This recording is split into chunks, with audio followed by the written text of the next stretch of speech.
Now, let's move on. Before we move on, please, everyone, I need you guys to tap it up. As you all know, I don't have to explain it to you. Tapping it up means the algorithm's going to grab it. When the algorithm grabs it, it's going to help me elevate and it'll push me out to the world. And that's what we need. We don't need what I'm saying just to stay here in Australia. We need it out in the world so all the younger generation can learn from it. And just to explain a bit about our lives reaching the other side of the world, I don't know if I explained this in my last live, but a guy from Spain, he messaged through, yeah? And when he messaged through, he said on my inbox, I just wanted to send you my love and respects. I've been watching your lives. I'm from Spain. And he goes, and you know, everything you say is 110% right. You know, I don't know nothing about your life. I don't know nothing about what you've been through. I don't know nothing about you. And he goes, but everything you say, it's what the younger generation needs to learn. And he goes, my man, my brother has been locked up for 20 years. He's coming out in another 2 years. I am just hoping and praying to God that he changed his life. You know, he goes, I haven't visited him in 5 years and it's because I have my own family, but I do send him money and I stay in touch. And I thought to myself, wow, like this guy's writing to me from Spain, all the way from Spain, because he understands what I went through, you know, and he understands what my parents went through, what my wife went through when it came to sticking by me through thick and thin, you know. Natsia, I appreciate you. Sorry, there's a lot of people here who don't understand English that are supporting me, but they're just watching for the sake of support, you know, so they don't understand English. And I'm sorry, but I appreciate you coming through and supporting me. So yeah, there you go, guys. That's why I need you guys to tap it up. Me solid, because it actually is reaching the other side of the world. Congrats to all Team Triggz. You know, it's because of you that the people on the other side of the world are able to watch my lives. Now, I'm gonna take a few calls after the stories and whatnot. Kimberly, appreciate you. So we'll see how we go there. I think I'll start off with actually, you know what, before I start off on the stories, I'm just going to talk about these guys that my last live, they were spamming their gang name. Hey, appreciate you, on my chat, and then obviously like my people took them off. Guys, there's no need to spam your gang on my lives. There's no need to throw hate because of people that I know that you don't like. You know, I'm here trying to do my best, and I gave you guys a platform when on my birthday to call through and explain to me why you're so upset. I gave you guys a platform to open up and tell me off, swear at me, whatever you want. I was more than happy to cop it. All I wanted was to give you a platform so you could express yourself, you know what I mean? Instead of sitting behind your fake page and sending your little threats, and instead of getting on my freaking lives and spamming your gang, I gave you a platform. Get on here and tell your story, bro. Far out, like, you know, tell me why you're upset. Tell me why you're angry, and then let's see if we can figure out a peaceful solution. You know, enough with the little rubbish kid brain stuff. Like, enough's enough. You know, everybody's sick of it. Everybody's sick and tired of seeing it. So let's just be men about it. We don't have to catch up face to face. I give you a platform, and you're more than welcome to jump on board. Now, let's start with where should I start? All right. There was a incident that happened to me last week where Raptor pulled me over. For those of you around the world that don't know what Raptor is a police force that take on the heavy gangs. Love you, appreciate you guys. Also, before I go on, if I don't thank you when you're gifting, please don't take it to heart. I will thank everyone at the end of my stories. I just don't want everyone to get upset when they're sending through gifts and I'm not saying thank you. Honestly, from the bottom of my heart, I'm very grateful. But I'll do all the thank yous at the end. But I really, really appreciate you guys. Everyone that's tapping it up and everyone that's sending through gifts.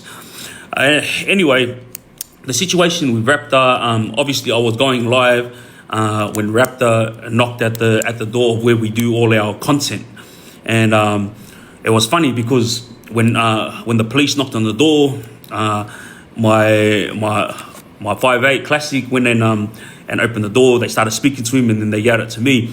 I didn't know that on my chat, people were saying, "Oh, maybe Triggz set this up. Maybe he's doing what the Libos do. They go set things up to try to boost their lives, you know." And I didn't know this was happening, but my wife saw it, and obviously a lot of my friends were seeing this.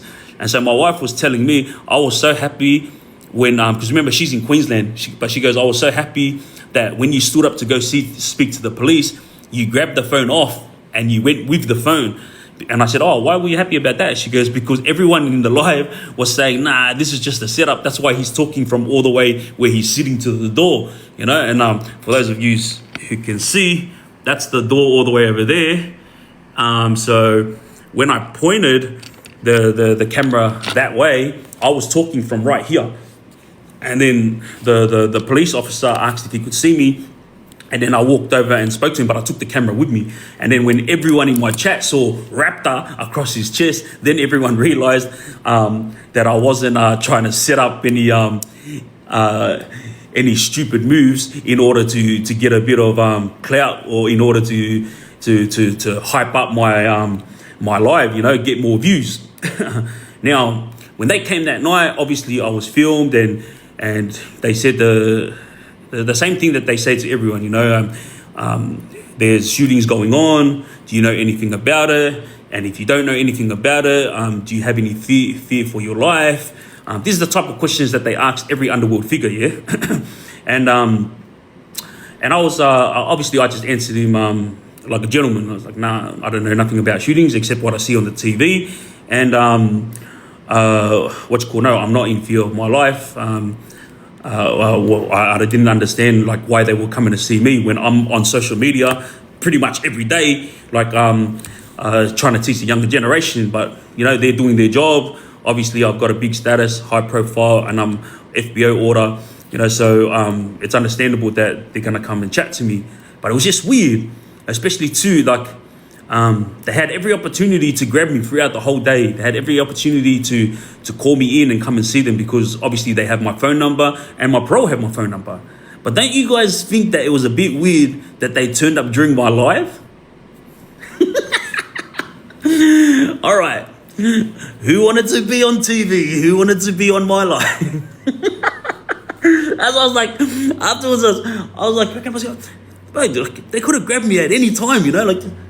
These guys turned up during my live. Okay, what the hell? I was like, all right, if you want to be on live, yeah, you can be on my live. I'm not gonna freaking hate on you. You know, you want to be on my live, you want to be on TV. It was just weird for me, you know. I was like, fuck, man, I swear, these guys, when they want me, like they can get me anytime they want. You know, it was just weird that they came during my live. But yeah, anyway, it is what it is.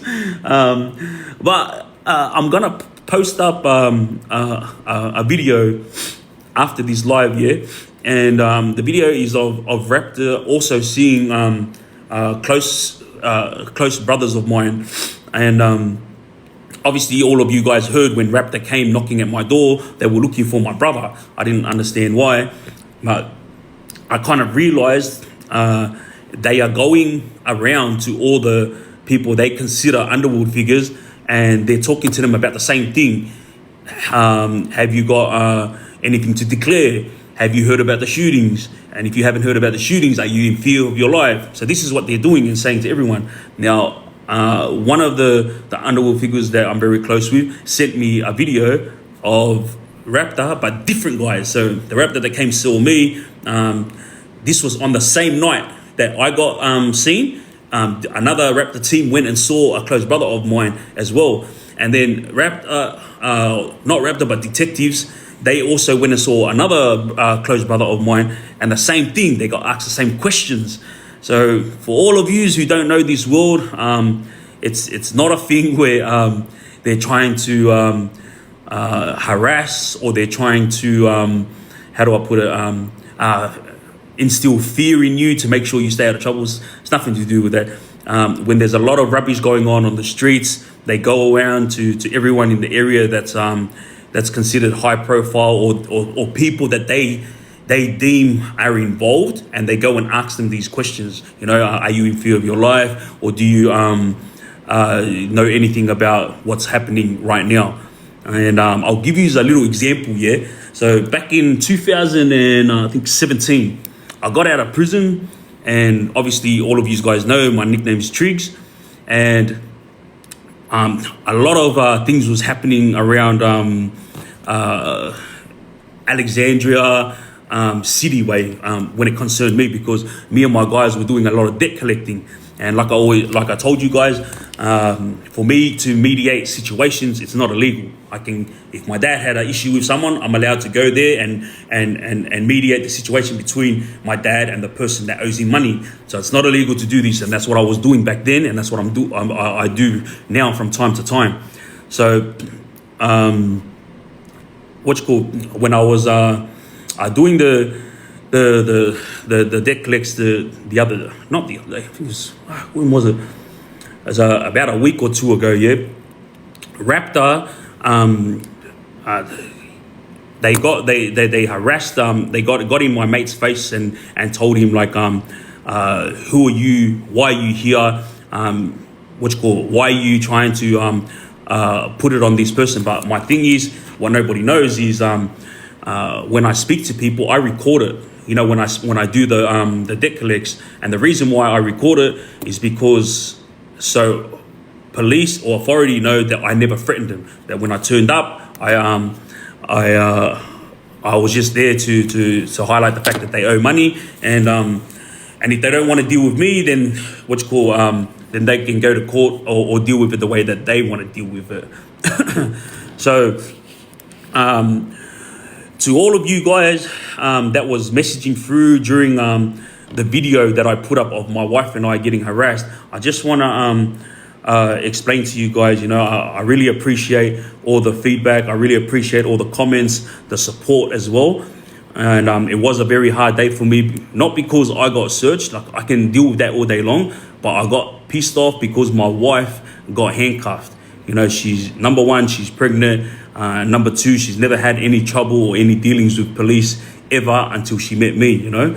So when I started yelling and going off and telling the cops to take the handcuffs off her, it was because she was pregnant, you know, like they could clearly see that she was holding her stomach, yet they still had the nerve to handcuff her. And guess what? They didn't handcuff her from the front. These fucking dogs, they handcuffed her from behind, you know. And my wife has never ever been involved in anything like this, you know. So for those cops to do that to a pregnant woman, like, mate, I'll let God deal with you in His own way, you know. Like, I was upset that day, and that's the reason why I was going off my head.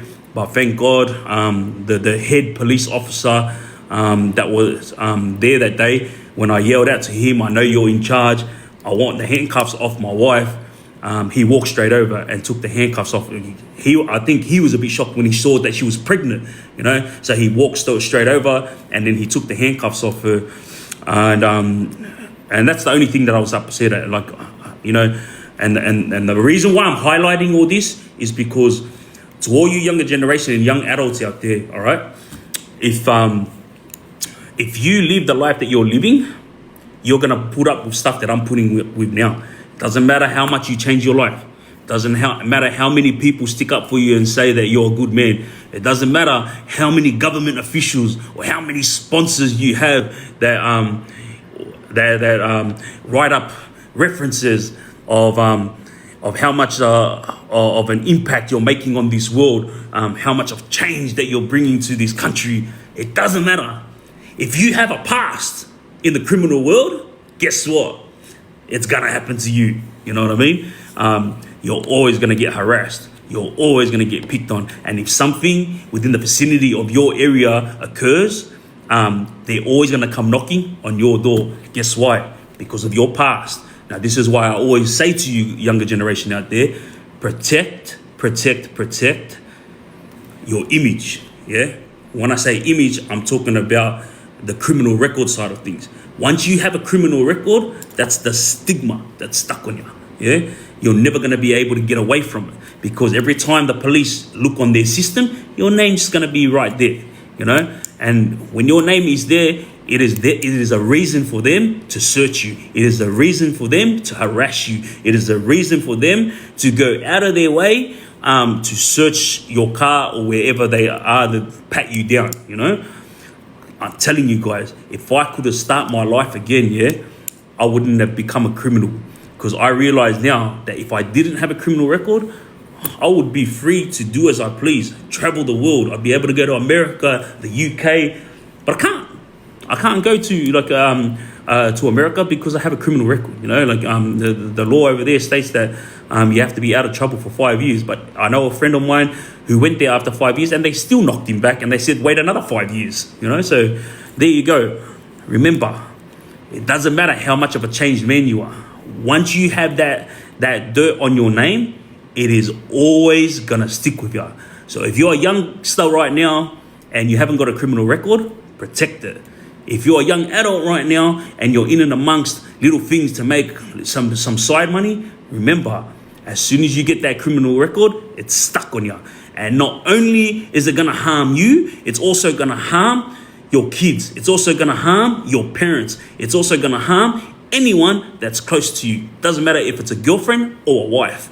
And the reason why I'm saying this is because of things that I went through. Every time I was getting in trouble, guess whose door was getting kicked down? Not my door, my parents' door was getting kicked down. And guess what happens when they kick my parents' door down? Not only did they search the house, but they didn't pay for the door to be fixed. I don't even know how that works. Australia's so effed up, you know what I mean? When I was inside prison with my brother 212 Heat, my younger brother wasn't even living at home, But my younger brother, he was involved in a lot of gang-related stuff while my brother 212 Heat and I were inside prison. Now, if my younger brother's involved in gang-related stuff and the police know about it, then the police have every right to go and kick down his door, harass him, and freaking search him. But guess what, guys? They didn't go looking for my brother because they couldn't find him. So what did they do? They came and kicked my parents' door down. And guess what? It happened 3 times. They come looking for my brother Stephen, and my dad was screaming, saying, Skibby does not live here. And they didn't care. They said, well, we have to come in. They're like, he doesn't live here. Are you serious? My brother Skibby never paid rent at home at my parents' house. Never stayed at my parents' house. He had his own place with his mates. And this is back when he was, I think, 21, And it didn't matter. You know why? Because my brother had that stigma around him, because he had a criminal record, they didn't care about where he was or if he was running. That to get fucking on his nerves, they were harassing my parents, kicking my parents' door down. And I swear to you, it happened 3 times. And the 3 times it happened, my parents called me and they came and visit. They called me. They called and booked the visit, and they came and visited me. Tatsia. And when they visit me, that's the first thing they said. He goes, son, the police kicked down our door and they're not paying for it again. What am I going to say to my parents? I didn't know what to say. You know what I mean? And this is why I keep saying it to all you younger generation out there. You just keep doing what you're doing. This is what's going to happen to your parents. This is what's going to happen to your guardians. This is what's going to happen to your wife or your girlfriend. And your kids, if you have kids, will always see this. You know what I mean? Now, get it through your head, all you younger generation and young adults out there. I am not trying to tell you what to do. You don't have to listen to me. All I'm doing is telling you my story with the hope that you guys learn from it. All right. Before we move on to the first story, again, guys, I need you to tap it up. Tap it up. Let's hit that algorithm so I can shoot our freaking stories out to the world. I also need you to do that heart thing for me. I don't know what the hell it is, but it is what it is, All right. For the first story, I'm going to be talking about, let's go with, all right, I'm going to be talking about people that have reached out to me for help. All right. So a lot of people that's reached out to me for help. Obviously, I've done what I could and I've helped a lot of people. DJ Noise, love ya. And I've gone above and beyond out of my way to do a lot for a lot of people, even though I'm busy 24/7 myself, yeah. And the reach that I've taken this this help that I've given people is all the way down to the other side of Australia, you know. And like I told you guys on my last live about a young kid who had issues. I helped him get a job and all that down in Perth, and lucky for me, I think it was Perth or Western Australia. Lucky for me, I had people over there that could help him and whatnot.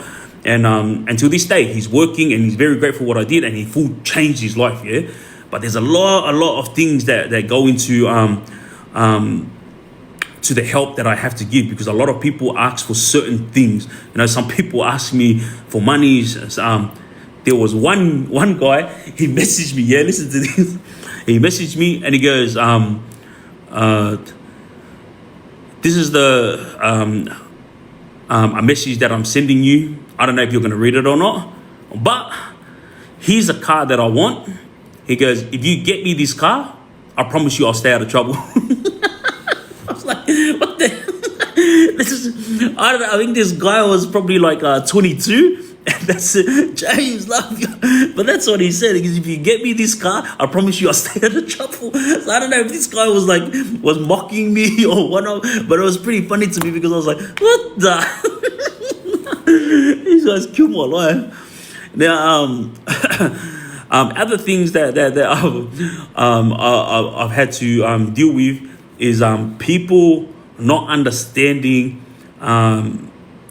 my side of the world when I talk about debt collecting. I've tried to explain this thoroughly to a lot of people that have reached out for help. Now, out of the 9 people that have asked me for help in the last 2 months, I've helped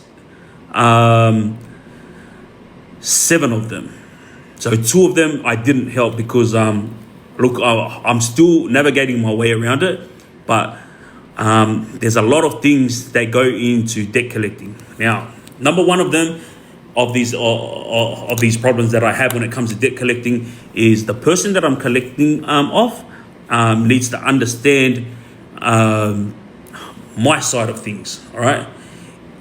If you have a background for violence, if you have a background for domestic violence, or if you have a history of issues with the person that you want me to collect money off, then I have to figure out the best possible way to deal with it. You know, I can't just go over there and say, hey, bro, here's paperwork, you owe money to this guy.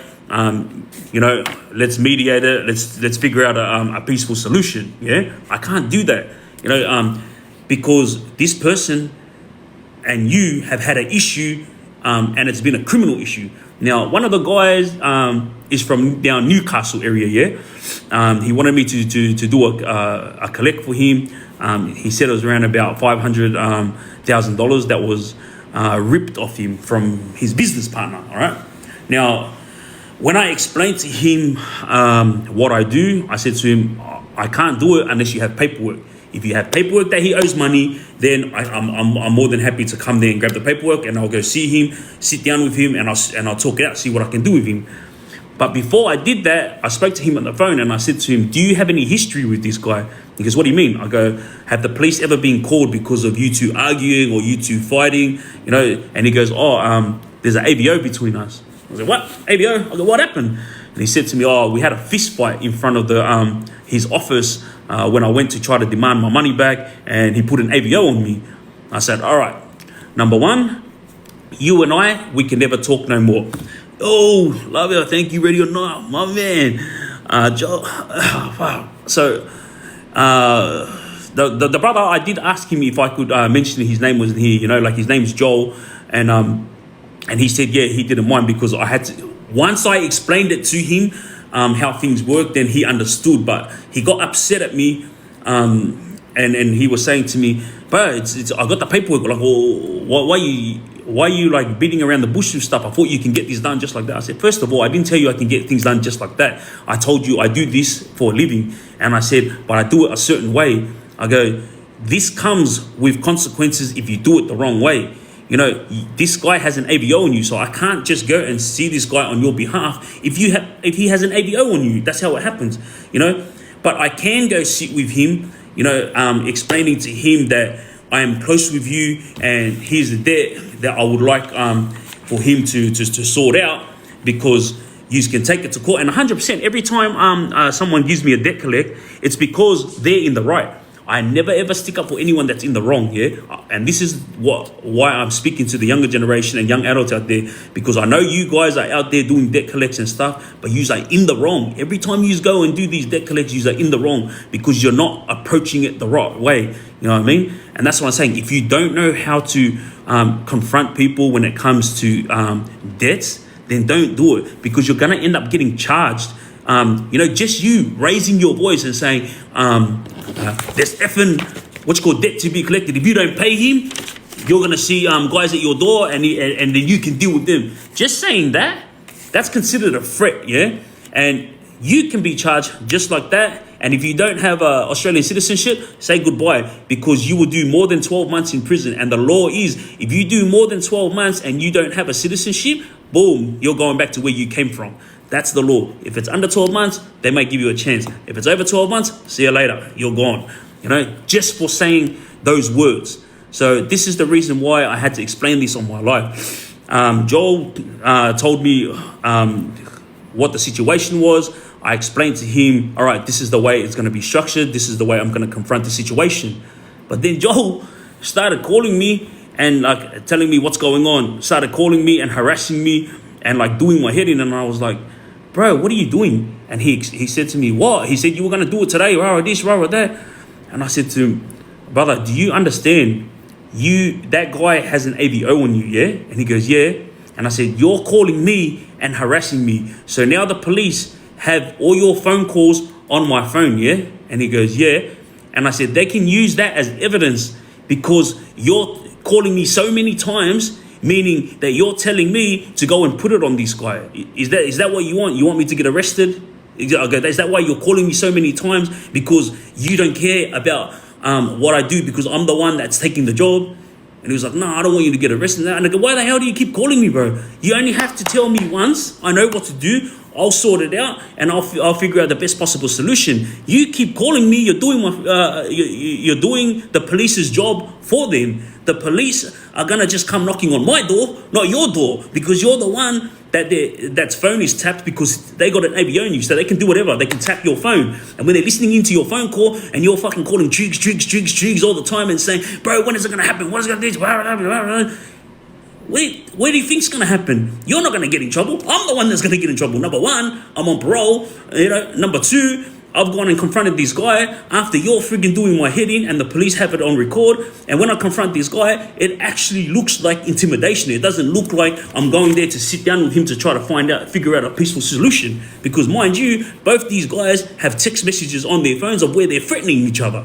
Now, this is why, 100%. This is what I told him, but bro, you've given me the job, keep your mouth shut and let me do my thing, please, bro, you're putting me in a position and I can't do anything for you if you're going to keep calling me and harassing me, because now you're throwing me under the bus and I'm going to friggin' end up getting arrested and getting chucked back into prison because of you.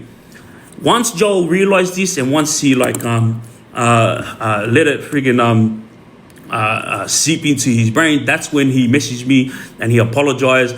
He said, bro, I didn't realize it until I thought about it, and I thought to myself, that does look like intimidation, like me calling you and harassing you, and then all of a sudden you turn up at his office, and I go, that's what I'm saying, bro. Please, I can't do anything for you. The guy's got an AVO on you, and you're just gonna get me arrested and you're gonna get yourself arrested. Anyway, moving along. The same situation happened with someone else, and I had to explain thoroughly to them the same thing. And this is where it comes down to me teaching the younger generation, the young adults out there. A lot of these ooting shays that's happening around Sydney at the moment has got to do with debt collecting. All right.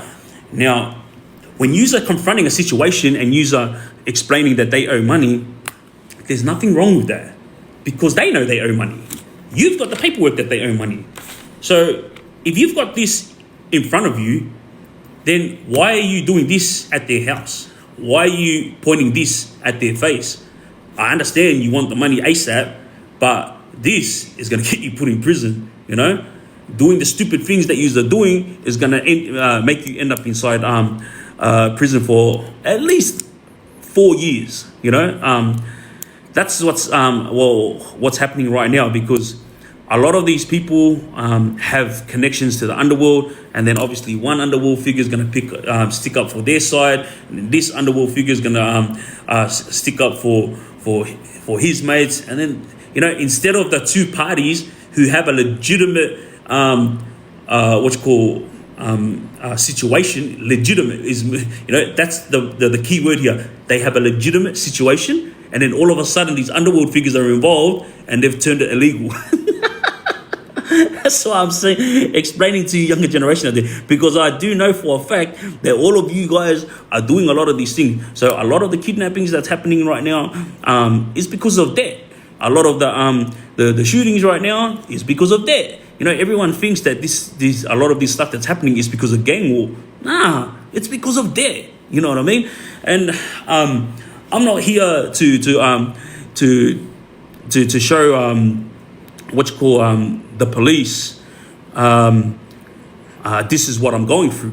But the police know me inside out. I don't even have to open up a book, you know, and show it to them. My thing is, I've done so much wrong in my life that the police can read me without even looking at me. You know, like my every move, they have analyzed it so much that they know what I'm doing tomorrow. You know, so this is why I tread carefully when it comes to the moves that I make outside now.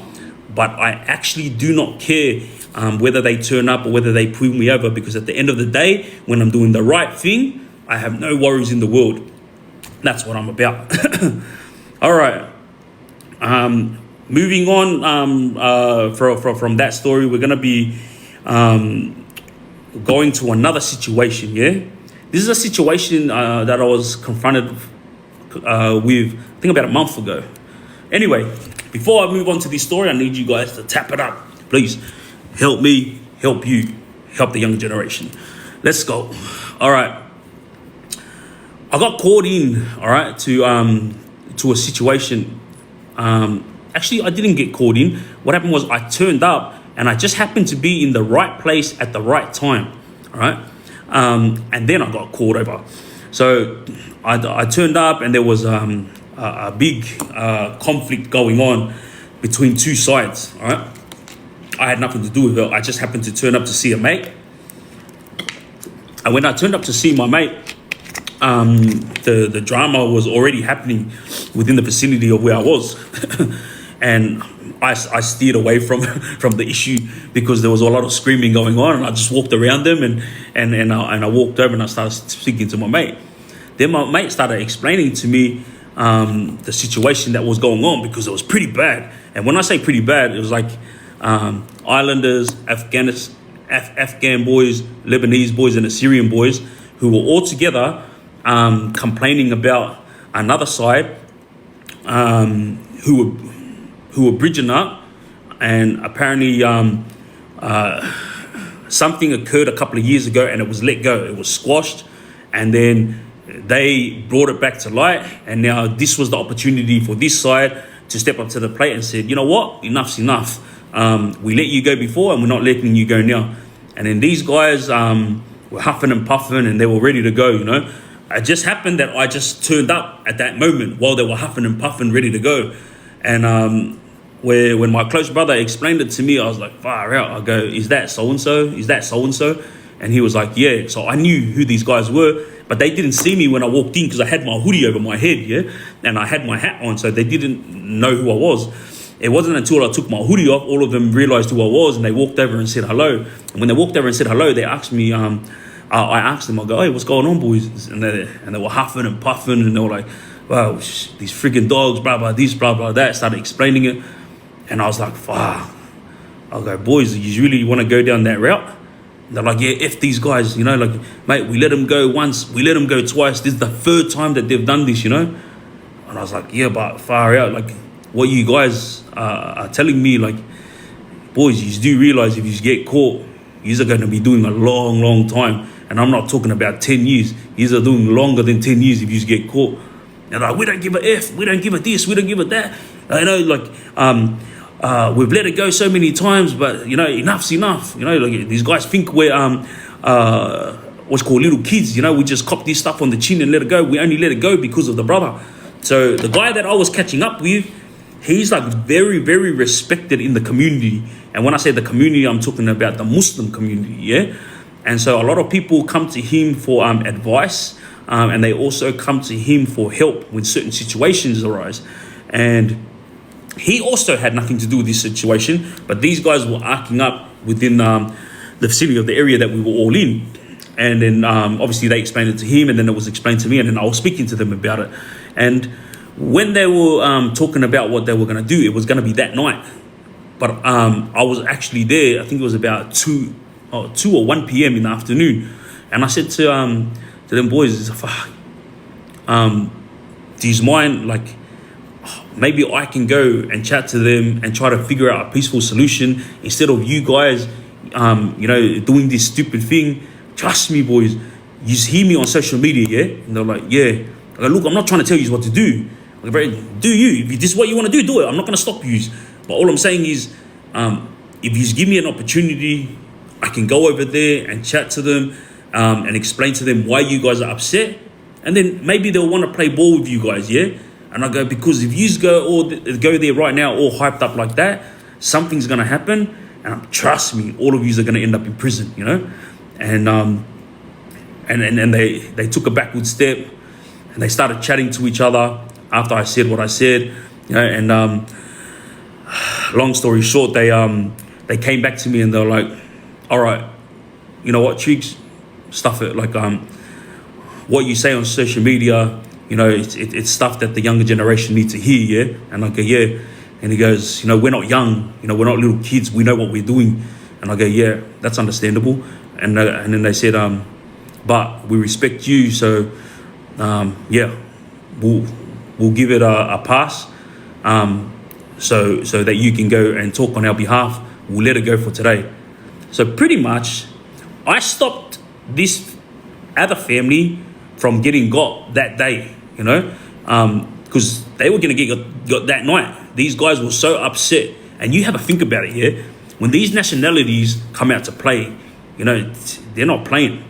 You got the Syrians, the Libos, the Islanders, and the Afghans. These were the 4 nationalities that was in this group that were very upset.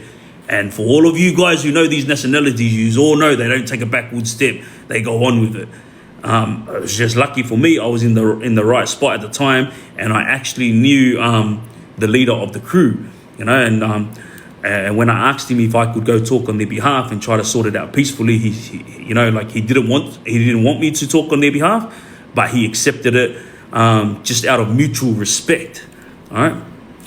So the situation goes like this. The guy that they were sticking up for, I went with him, but I was already with 3 of my guys. Like when we went there, I was already with 3 of my guys, and I'm with these guys pretty much every day, yeah. And so when we went to this facility to go and speak to this family, it was me, my 3 guys, and the guy that gang was sticking up for. So me, my 3 guys, so 5 of us. All right, we turn up to the facility. The guy that had the issue, he jumps out of the car, and then I said to him, bro, you walk over and you start chatting to them, and we will walk over after. I don't want us all to get out of the car and then they feel intimidated. So you walk over first.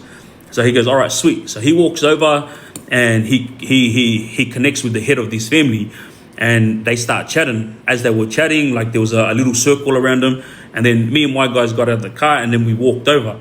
And then they turned around and saw us walk over, and we just stood there and we were just listening in. And I was waiting for my turn to talk, so I could explain to the other side the hate that the gangs got for them and how they were going to get got that night, you know. And I was going to explain, like, if there's a way that we can sort out a peaceful solution, please, can you bring it to my attention, so that I can make it work for you guys, because I don't want anyone to get hurt. Like, my thing is, I'm only here to try to mediate the situation. I'm not making any money out of this. I'm not, I don't give a damn about your situation. I just don't want anyone to get hurt, because number one, I know the whole other side, and they were ready for anything. They didn't care. So while I was waiting for a chance to speak, like the guy that was that got out of the car first, he was chatting, and like he was explaining the whole situation, and I was just standing there minding my own business. And then one of the guys that was there for the other family, he walked over and he said, "Triggz," and I looked at him and I said, "Yeah." He put his hand out and he shook my hand. He goes, "Bro, I love what you do on social media, what you do for our younger generation." And I said to him, "Oh, bro, I really appreciate it. Thank you very much." And then he walked off, because obviously he knew we were there for that situation. Once they finished talking, that guy turned around and he looked at me, and I said to him, "Oh, hi, how you doing?" And I said, "My name is Triggz." He shook my hand. Then I started explaining this. Before I explained the situation, I go, "Look, you may not know who I am." And then I yelled out to his family member that came and shook my hand. I said, "Bro, can you come here?" And he walked over to me. I said to him, "Bro, can you please explain to the head of your family who I am and what I do for the younger generation, just so he feels comfortable?" And he was like, "Yeah, sweet." Anyway, the head of their family understood that I was only there to mediate the situation, and I wasn't making no money out of it. I wasn't doing this for anything. I was literally doing this for peace, yeah? So I started explaining to him the situation, and he understood it. And then he said to me, "Yeah, okay, no worries. I'll speak to my people, and then we'll get back to you." So I said, "All right, no worries. Thank you very much." And then we left. All right. No one in my team spoke to them. No one in my team tried to intimidate them. Pretty much everyone just sorted it out peacefully, and we left. Bro, this thing was like so simple and so easily sorted, yeah. And it was gonna pop off that day until I stopped it. Guess what? It went from that little peaceful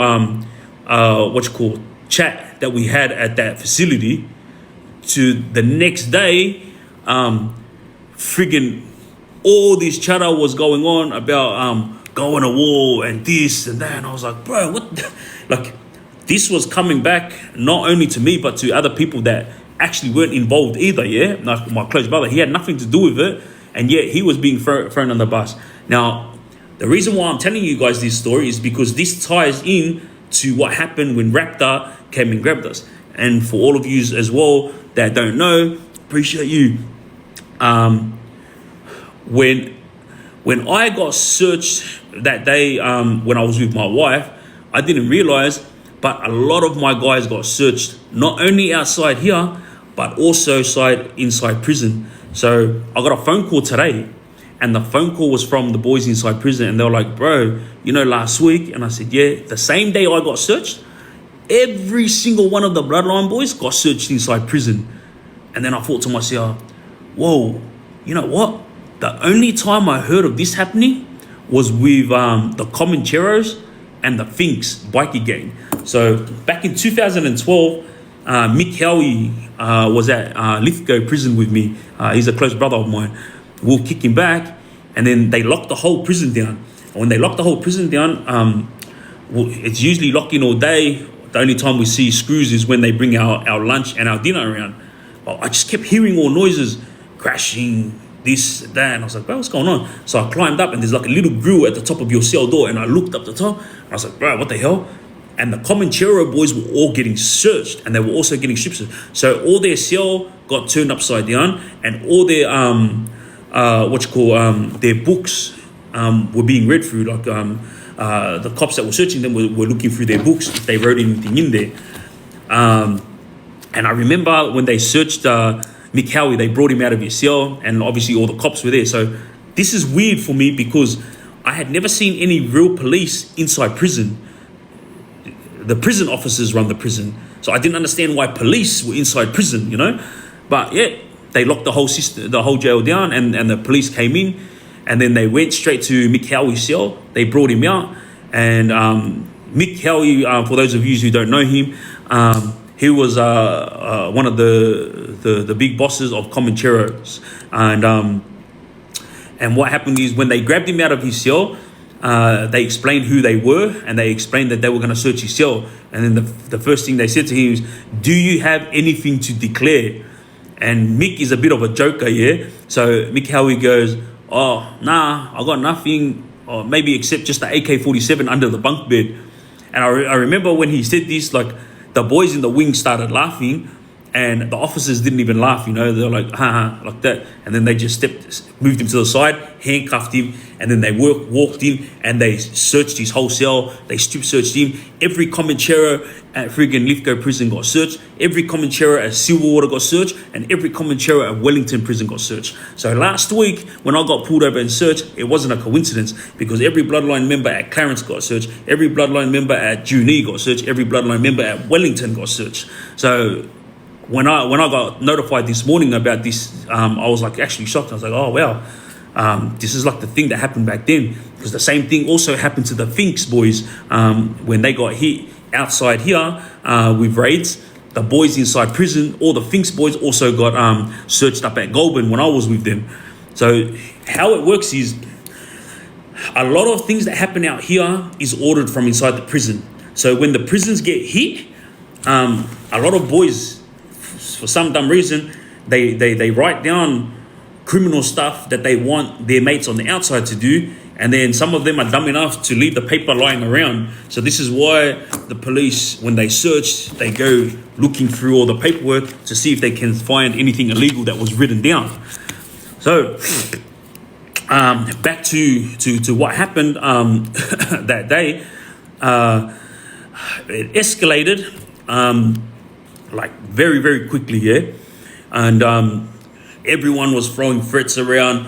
Everyone was like, was not taking a backward step.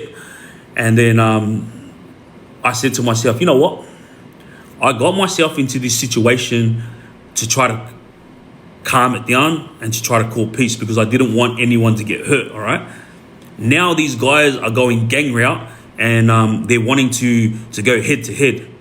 Guess what I did? Usually, back in the days, I would get, if I'm invested in something, I will stay all the way and I will make sure that it is settled. But because I'm on the path of change, I said to myself, you know what? Stuff this. I said, I'm out, you know? And I rang the other side and I said to them, look, I did my best. I spoke to them, you know, and now that this has all come up, the threats and whatnot, I go, bro, I don't want no part of it. I don't want to go back to prison. This is none of my business. All I wanted to do was call peace. But now that this situation has escalated, I'm 110% sure the police are going to be involved in this, because not because someone called the police, but because every freaking criminal is dumb enough to talk about their freaking situations on the phone. So, for example, the people that I went and saw, the family that I went and saw, they'll be talking to each other about the threats that's coming their way, or what's called the videos that they've seen about the threats that's being chucked their way as well. You know, so they'll be talking about it on the phone. The police are listening. Police are not dumb. Same thing goes with the other gang. They'll be talking to each other on a normal phone saying, hey, tomorrow's the day. Make sure we catch up. We talk about it. Obviously, the police know they're trying to freaking organize something. And obviously, whatever they're organizing has got to do with that group over there. So the police are not stupid, you know what I mean? And I thought to myself, you know, if I stick around, I'm going to end up in prison. So this is a lesson to all you younger generation out there. If you ever feel, you know, that heat where you're in a situation that you know you may not be able to get yourself out of, just stand still, take a breath, think about what you're getting yourself into, and then just have the courage to walk away. Trust me, you're not a weak cunt if you walk away. Just tell your brothers straight, you know? Like, if they are your real brothers, they will let you walk away. You know, I know a lot of situations that happened to me in the past where a lot of boys have left me with it. And guess what? Not once did I ever call them weak.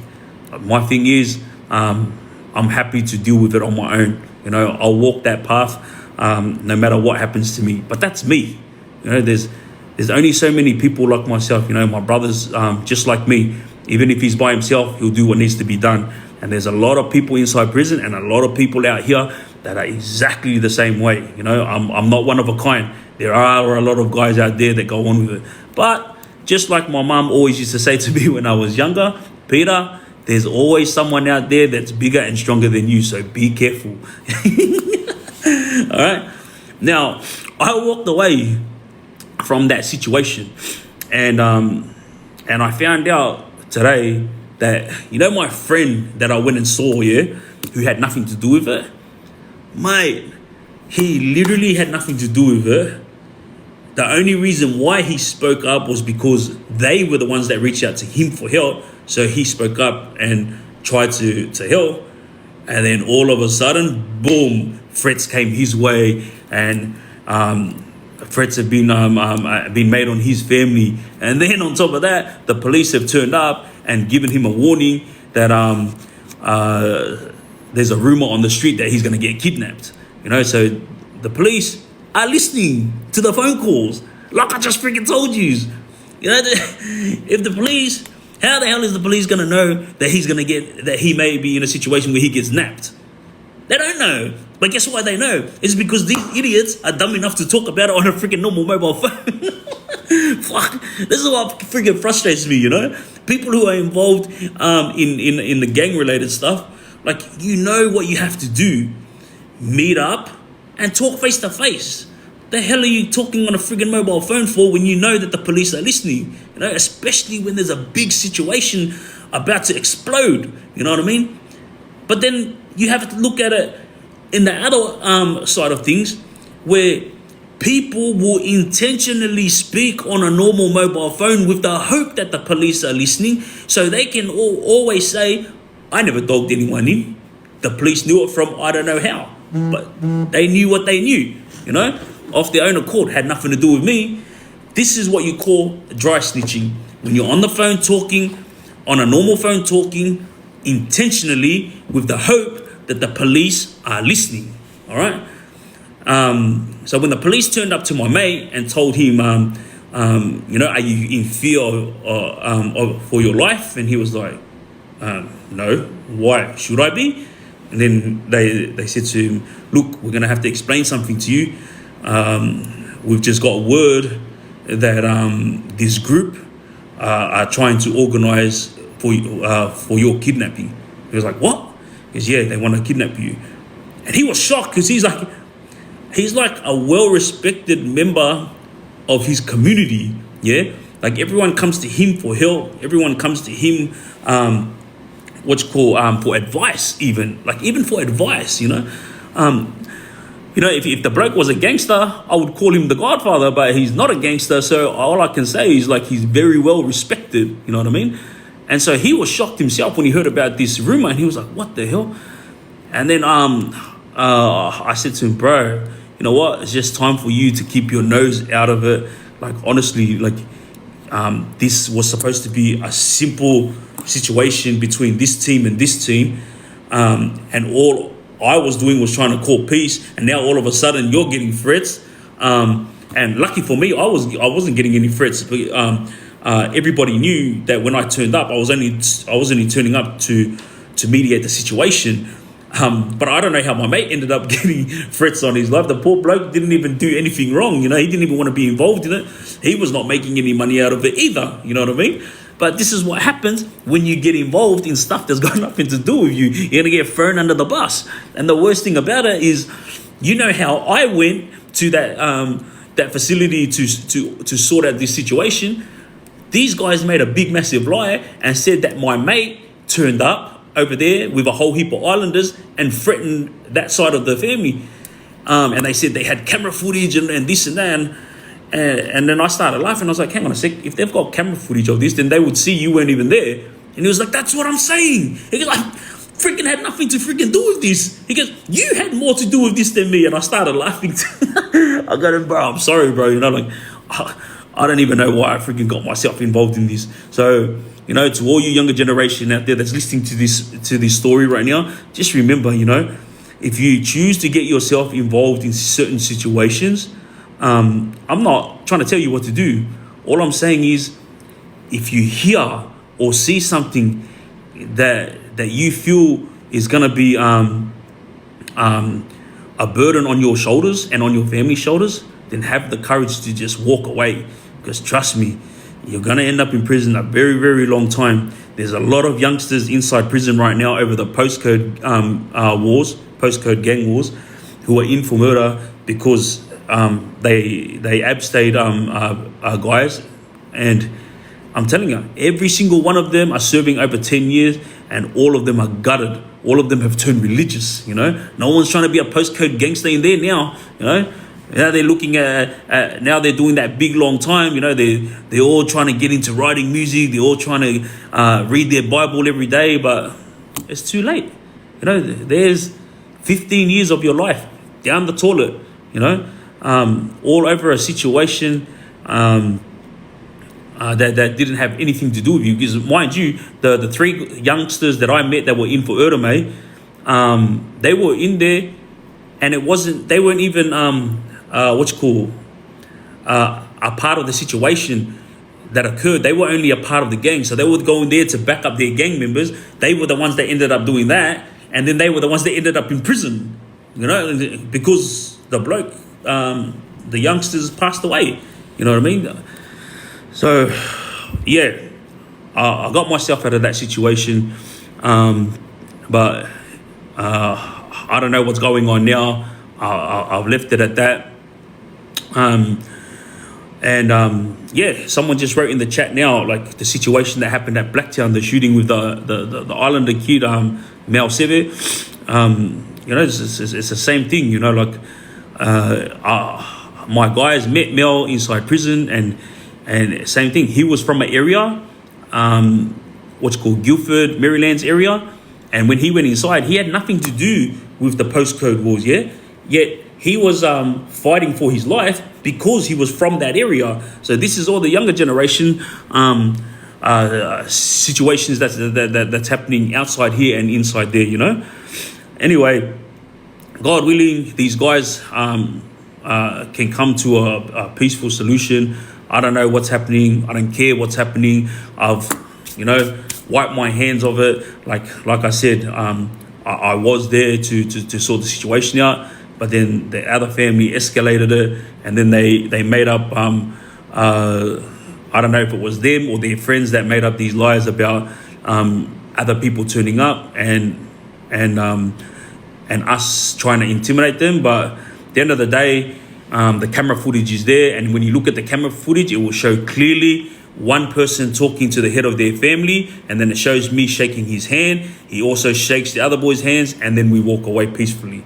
There was never any threats, and they also have acknowledged that. They actually acknowledged that. They sent a message and apologized about the rumors that were going around. They also apologized about about throwing my mate under the bus. But I really don't care. My thing is, I was only there for that situation. Now I've wiped my hands of it. I know full well when to walk away from situations now, because I'm older and wiser, and I'm not going to stick my head out so it can get knocked off. Simple as that. All right. Moving along. Before I move on to the next phase, I need everyone to keep tapping it up. I love yous. My big love and respect to everyone that's tapping up the likes, and to also everyone that's sending through gifts. My love and appreciation to each and every one of you, and everyone that's viewing my story right now. Let's go. All right, I'm gonna move this to boys who use the religious card to justify their wrong. All right.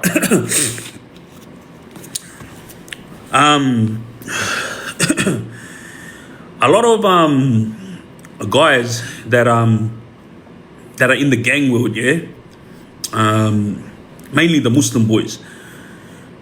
As soon as things go pear-shaped, they start bringing up the religion, even though their gang-related rubbish has nothing to do with the religion. But they bring it up, obviously, because both parties are Muslim, and the best way to sort it out to them is to bring up haq. This is their way of saying like whoever's in the right, that's who they should stand by. I've been involved in a lot of this stuff, yeah, but it's just ugly when gang-related rubbish is going on and then they bring up the religious card. Now, I'm gonna tell you guys a big story, but this story obviously I'm not gonna explain too much into it. As you guys know, whenever I say a story, it can never incriminate these people that are involved. When I mention names, it's because it's stories from the past and no one can ever get charged for it.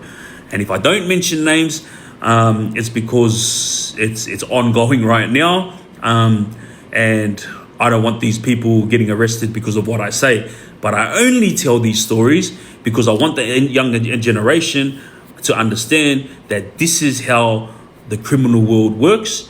And if you listen to me now, you will never ever have to deal with these situations that I'm going through right now. So, a lot of freaking things have been happening around Australia, yeah? And obviously all of you guys have seen on the news that everything that's been happening around the world, around Australia, majority of the time, the orders are coming from overseas, yeah? Back in the days, all the orders for gang war or certain situations was coming from prisons. But now it's like,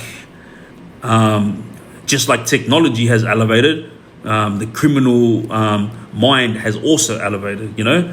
So orders are coming from overseas, and obviously they've been taking it here. Now, there's a guy, well, two guys, but a lot of the heavy stuff that's been happening in Australia has been from two specific guys from overseas, yeah, which I'm not going to mention. The thing is, I've spoken to one of them directly, yeah, and the one that I spoke to, he's very, very aggressive, and he didn't know me, and I didn't know him. But I did know he had a big name because he's always on the news. Both him and the other guy are always on the news, yeah? And when I spoke to him, he spoke to me with malice. You know, like this guy is like he was talking so much down to me that it was making me upset. But at the end of the day, it was over the phone. I'm not gonna freaking talk rubbish back to him. I'm just gonna try to sort out the situation because he has got a good grip on his team here in Australia. So pretty much when he gives orders, his team are quick to freaking react. All right. We were sticking up for an innocent company who make millions of dollars a year, and this company is based in another state. All right, and this guy was harassing the hell out of this company, and this company came to Sydney to seek help from someone else. But this person is the person that I'm very, very close with, all right? So when he got confronted with the situation, I turned up unannounced, like just to say hi, and then he asked me to sit in on the meeting. And then when I sat in on the meeting, he started explaining like far out, like my house has been odd-shade at. He goes, my family's houses have been odd-shade at. This is in another state, mind you guys. And he goes, and these guys won't stop. And I go, which guys? And he goes, the guys that are here in Australia. He goes, but the orders are coming from overseas. And then he told me the name of the person that's overseas. And I was like, seriously? I go, that's the guys that's targeting you? I go, that's a very dangerous person, you know? And they're like, yeah, it's him, you know, that's throwing the orders. And I've spoken to him on the phone, and, you know, he said that he wants $200,000 a week. And I was like, $200,000 a week? I go, what the hell? Where the hell are you going to get $200,000 a week? And then he started explaining to me that his business brings in around about $100,000 a day. And I was like, what the? $100,000 a day? Like, when I was staring at him and when he said this, he was like, yeah. And I was like, wow. You know, and I go, so what are you doing here? He goes, look, I'm very close with your brother here. And I just came to see if there was any way he could help me, you know, sort this situation out, because I can't talk to this person.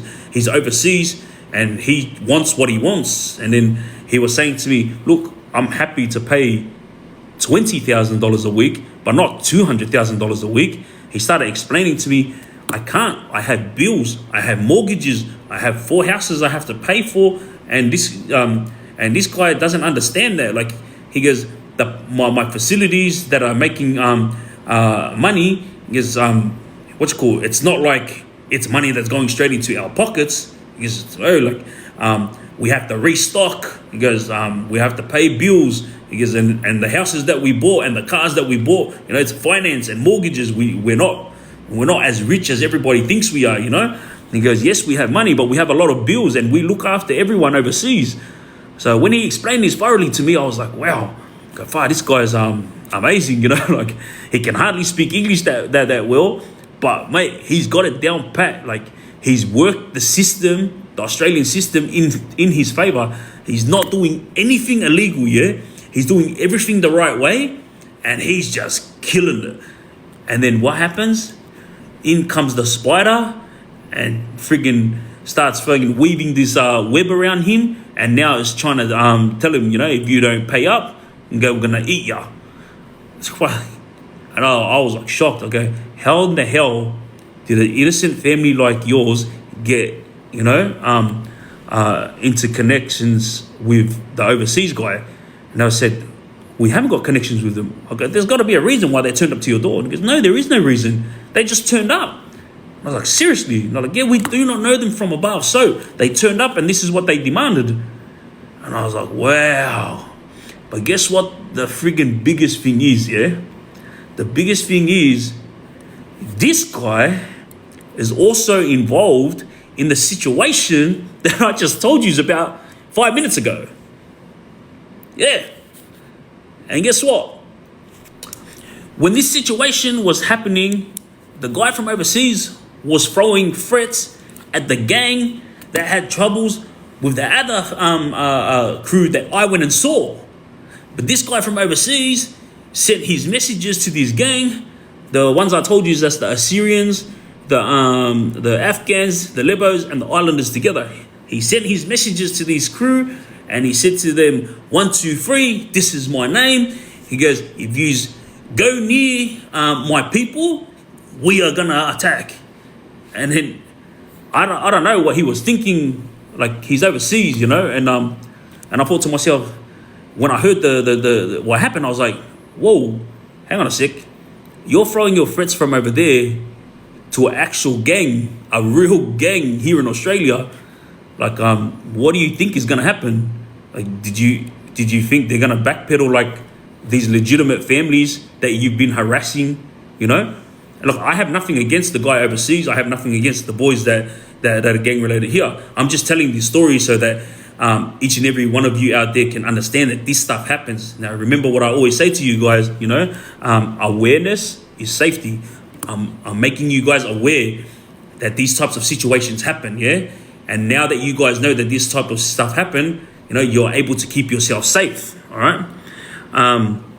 So this guy from overseas, being involved in both these situations, didn't realize what he was getting his own crew into here in Australia. So when he made these threats, this other gang from here in Sydney, who are filled with frontline soldiers, sent a message back to him, and their message was clear as day, you know.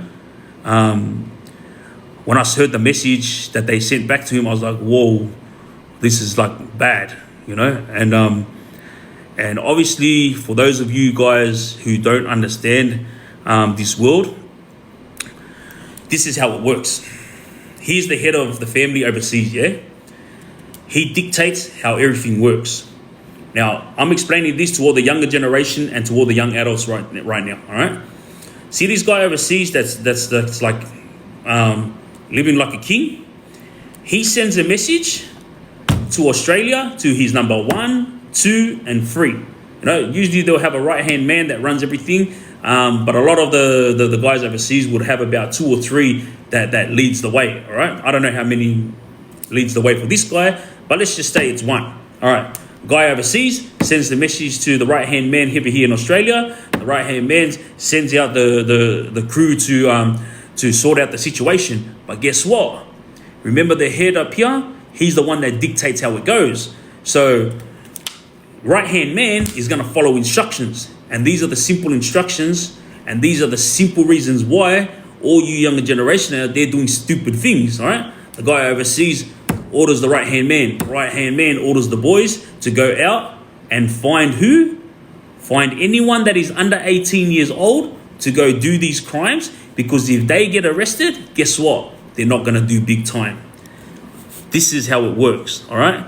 Now, when this guy overseas made his threat to this gang over here, he didn't realize how powerful this gang was. Obviously, he's powerful as well, yeah? But the thing is, with the gang here, they've been around Sydney a long time, yeah?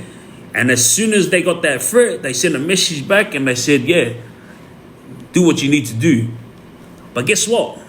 If he sends his messages here to Sydney, to his guys that he's connected to, there's going to be no 16 under 18-year-olds that's going to be willing to go to war with these gangs, because they know the reputation of these gangs. You know what I mean? And even if there was a 16-year-old kid or an under 18-year-old kid that was willing to go and do these stupid things for this guy overseas, guess what? He's going to run into a lot of trouble, because this gang is like the real deal. Just like all the other gangs that I've talked about in the past, they are the real deal, just like all these gangs. Now, the guy overseas, I don't know what's happening, obviously, because I've backed out of it. And the situation that happened with the boys, it was squashed very quickly. Peace was brought, I think, after the 4th shooting chase. So this family put up with four shootings, yeah, at their facilities before peace was called, and that's where it comes down to, you know, like everything is brewing right now, and I'm just praying to God that they come up with a peaceful solution. But when it comes down to it, the family, the head of the family that I went and confronted at the beginning, you know, never should have got the guy overseas involved, and they never should have concocted a story that held innocent people, in a corner. You know, for example, my friend who had nothing to do with it. Yeah. Now, this is my thing. What I had to explain thoroughly to you guys. Remember what I said to you. All right. Awareness is safety. Now, what did I say at the beginning of this? I said to you guys, I was talking about boys who use the religious card to justify their wrong. Now, listen to this. See the guy overseas? He sent a message, yeah? And his message was to the Muslim guy who was who had nothing to do with it. This guy only friggin' stuck his head out because the family that I went and saw reached out to him. He actually had nothing to do with it. But when they reached out to him, he was like, I'll see what I can do. And then all of a sudden, he was getting threats his way. And then the police turned up and said that he was going to get kidnapped. All right? But listen to this. The guy from overseas, he friggin' sent a message to him and said to him, how dare you go and try to stand over our own Muslim brothers? And remember, my mate didn't go anywhere. He was doing his family thing. He was kicking back at his place, not involved in nothing. Somehow his name got back there, and then these threats all started happening, yeah? Now, the guy overseas who said this to him, obviously my guy said to him, what are you talking about? He goes, yeah, He goes, our Muslim brothers, our Muslim brothers and sisters, that's what you're doing. You know, I'm going to send a message back to Lebanon, and I'm going to tell everyone in Lebanon that this is what you're doing to our Muslim brothers and sisters here in Australia. Now, my mate was like taken aback, yeah? And my mate was like, man, he goes, my family is one of the biggest families in Lebanon, yeah?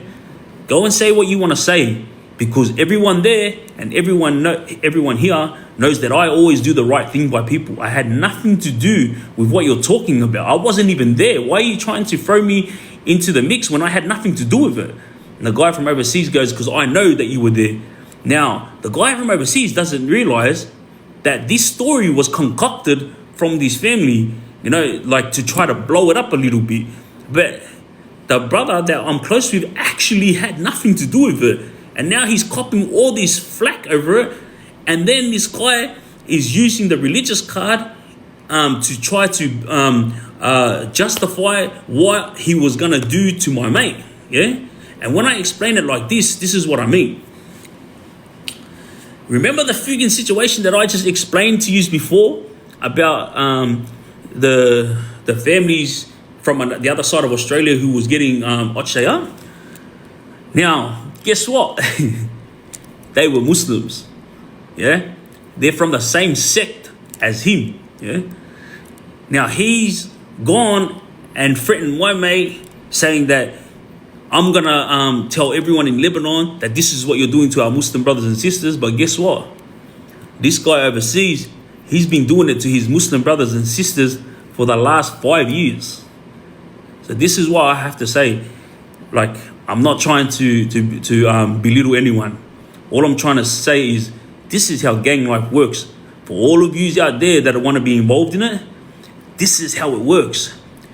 Things will always be twisted in the way of where the gang is the strongest. So if, for example, the guy from overseas, very strong. So he's going to dictate how things go. If he wants to use the religious card to justify his wrong, that's what he's going to do. You know, if he wants to go gang route, that's what he's going to do. However he wants things to go, that's how it's going to happen. You know, and it doesn't matter if it's him, or it doesn't matter if it's this gang here in Sydney who's very strong, and it doesn't matter if it's this family who has a stronghold in their field. You know, no matter what happens in life, if you're living or if you're next or in and amongst any of these criminal stuff, trust me, you're gonna get swindled. You're gonna get friggin' put in a situation where you think, wow, I'm in the wrong. But guess what? You're actually not in the wrong. This is what these guys do. They manipulate. They twist the truth. You know, they twist it into so much that you actually start thinking they're in the right. You know, that's exactly how friggin' gang life and criminal life works. You know, for those of you who weren't on my live this morning, there was a situation where Islander guy, I'm not going to say his name again, he's been in and out his whole life, yeah? And when I asked the other brother, I go, oh, what's he locked up for? He said that him and his missus went and done over a jewelry store. Now, this is not the first time he's gone and done over a jewelry store, yeah? But guess what? The female was involved. Now, do you really think a female will go and pump a jewelry store, like, seriously, by herself? Like, you'll probably find one female that's freaking, you know, that's dumb enough to do it. But every other female that's involved in crimes like this, they do it because their boyfriend manipulate them into doing it, you know? I love you, trust me, babe, we're good. Right? You're mine for life, you know? Me and you through thick and thin, Bonnie and Clyde, that's who we are. And the girl's like, fuck, I love this guy, I don't care what I have to do, I don't care if I die, I don't care if I go to prison, yeah, cool. And guess what? As soon as they get locked up, this guy starts talking to 10 other girls on the outside, starts writing letters to 10 other girls inside prison. She's sitting inside prison being loyal, and then she starts hearing her boyfriend's name being freaking thrown around inside prison because all the other girls are like, oh, I'm writing to this guy, Muhammad. And she was like, which Muhammad? Yeah, Muhammad so-and-so. And guess what? That's the freaking girl's freaking boyfriend. She's locked up because of him. Yet Muhammad's writing to freaking all these girls inside prison. Do you know how many times I've seen this happen inside prison, where a girl would write a FU letter to the guy that she's doing time with? I swear to you, so many times I've seen it happen, yeah? And this is the thing, like, I'm not trying to belittle anyone. I'm not trying to bring anyone down. I'm just trying to explain to you guys facts, because these are the types of things that you need to know that go on in this world right now. For all of you guys who live the 9-to-5 life, yeah, by all means, you know, like, live your life to the best of your ability, yeah? But guess what? Be aware of your surroundings, you know? Awareness is safety, and this is why I'm telling it to you, because you think that it will never happen to you until it slaps you in the face, you know. The situation that occurred today, where I was freaking thrust with freaking so much information that I was like, what the hell, like, far out. I didn't realize how big this freaking crap went, you know. It's from one situation to the other, and then you find out later on, like, every single thing that was going on involved all the same people, you know. It's like full in-house stuff, you know what I mean? Anyway, I'm gonna freaking get away from all this rubbish that I'm talking about, because the only reason why I brought it up is for the hope that you younger generation learn from it. Trust me, guys. You know, you guys are smart enough to know right from wrong now, yeah?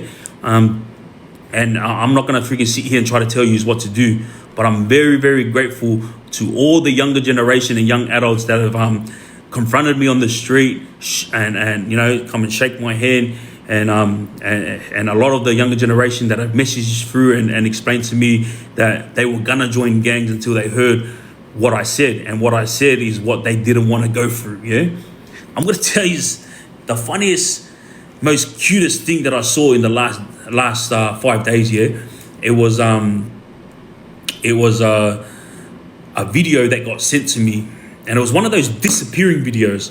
And it got sent to me on Instagram.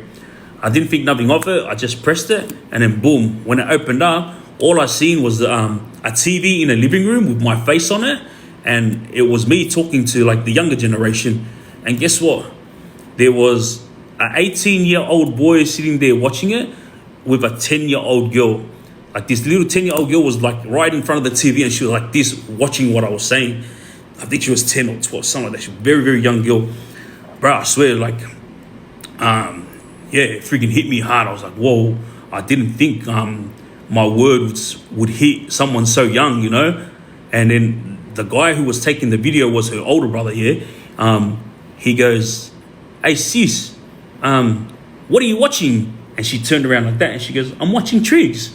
And then he goes, do you like him? And she was like, yeah. He goes, well, say hello to Triggz. And she goes, huh? He goes, say hello to Triggz. And she was like, hi, Triggz. And she waved to the camera. This is friggin' like why I am doing this. You know what I mean? I freaking was shocked, you know, to the core there when I saw this young girl. I was like, how do you even understand what I'm talking about? You know, like, a lot of the older generation don't even understand what I'm talking about. Yet this young little girl, she was more than happy to sit there and watch everything I was saying. And it just made me feel proud of myself, you know, for doing what I'm doing. And like I said, I'm not trying to tell anyone what to do. I just do it with the hope that that you youngsters learn from it.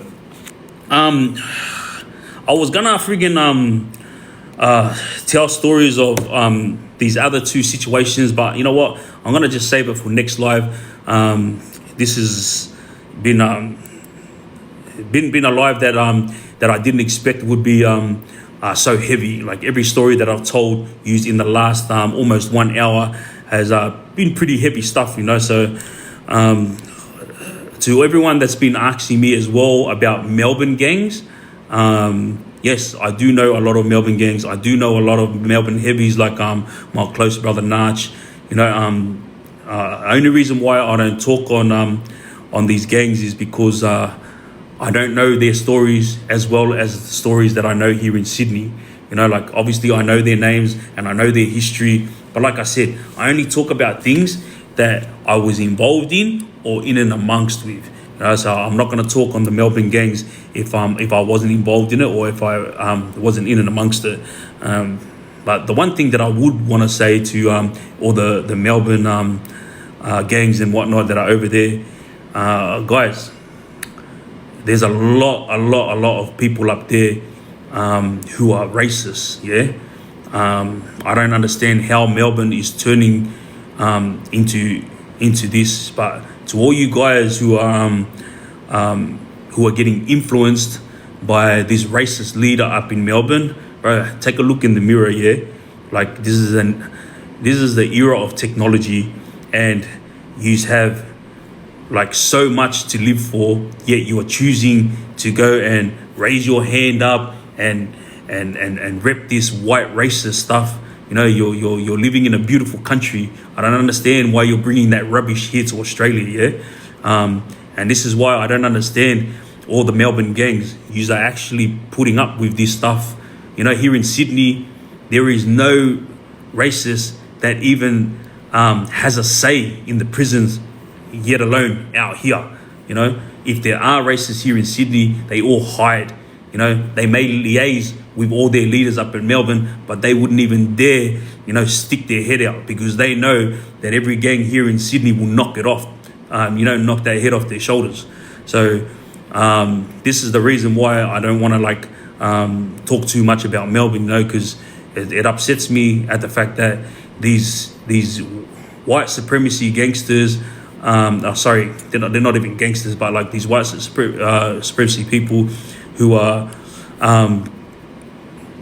out there to ruin Australia. I have nothing bad to say about people who rep Australia. I rep Australia. When I was overseas, I didn't tell anyone I was Samoan. When I was traveling in Paris, when I was in UK, when I was in Italy, I wasn't telling anyone I was Samoan. I was telling everyone I was Australian.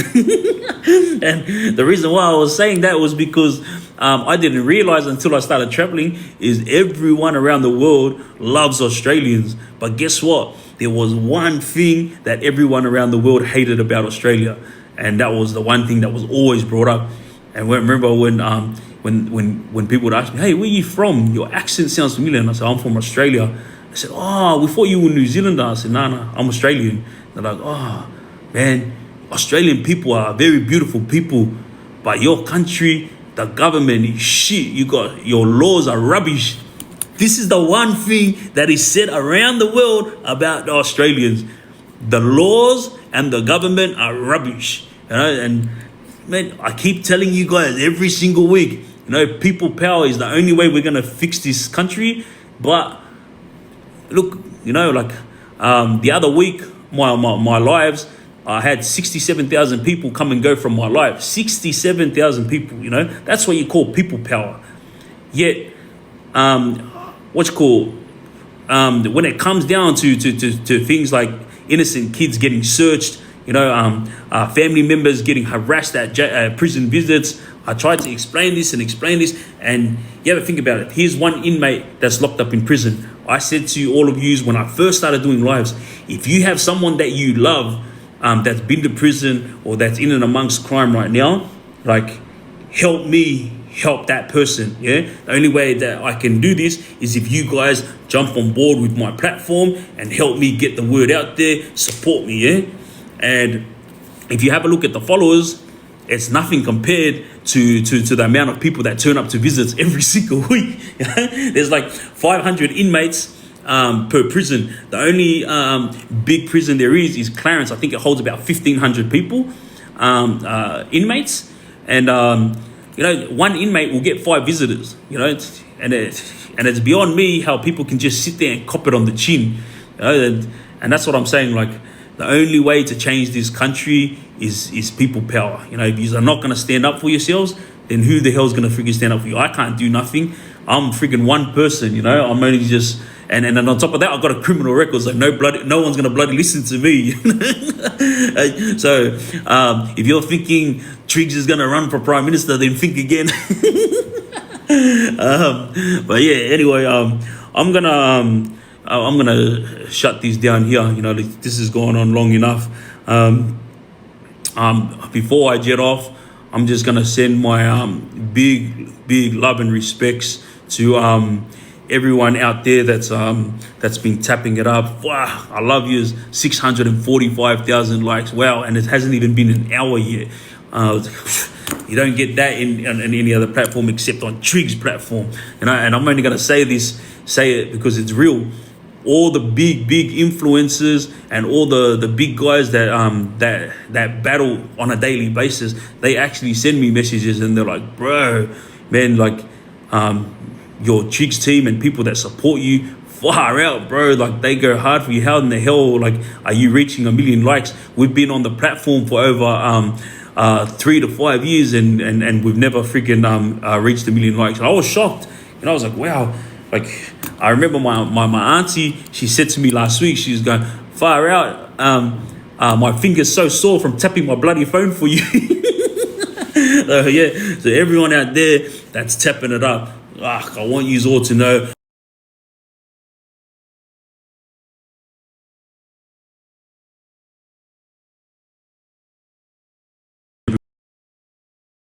we want to be you as well for everything that you do for me. Triggz for Prime Minister. Oh, bro. Anyway, do a few battles in that, but bro, honestly, I can't be bothered. But if you want to call through, do some phone calls, I'll do the phone calls on my next live. So I'm really tired, and I can't be freaking bothered chatting anymore. You know, I'm only one man, and I'm struggling to freaking stay up right now. I need to go to sleep so I can wake up. But yeah, anyway, I hope everyone has a good night's sleep. And I send my love and respects to everyone out there. Triggz team, you know.